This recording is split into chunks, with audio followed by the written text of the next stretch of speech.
يوم من بالقاس. كنت في الحزب مع زمايلي واصحابي وعشرة العمر كله، وروحت والسيد كل شوية يرن عليا تعالي تعالي، أنا مروحة اهوت.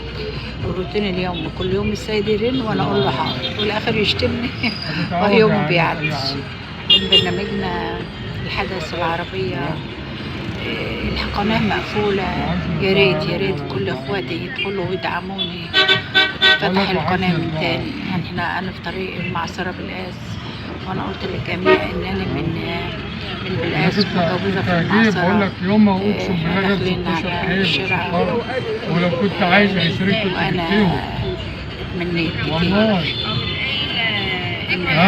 ففي المستقبل بإذن الله فتحنا مؤسسة النيل العالمية للتنمية وإعداد القادة.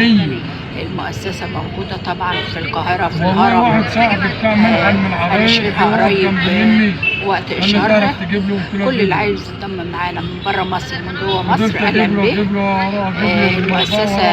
مؤسسة تنمية بشرية وإعداد قادة وحقوق إنسان. المؤسسة هتشتغل على الحالات اللي هي الأرامل والأيتام.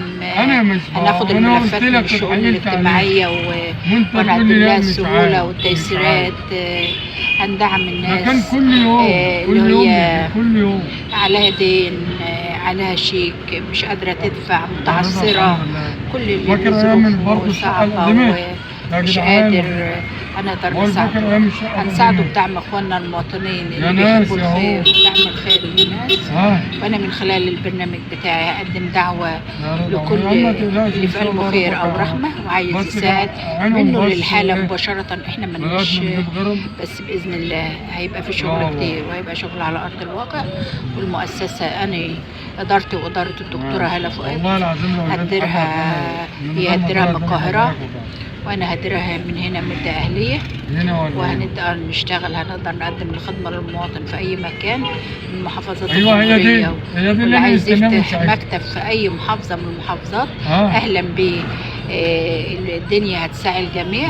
المؤسسة هتبقى دولية وهي اسمها مؤسسة النيل العالمية للتنمية وإعداد القادة. من خلال المؤسسة هقدم المزيد.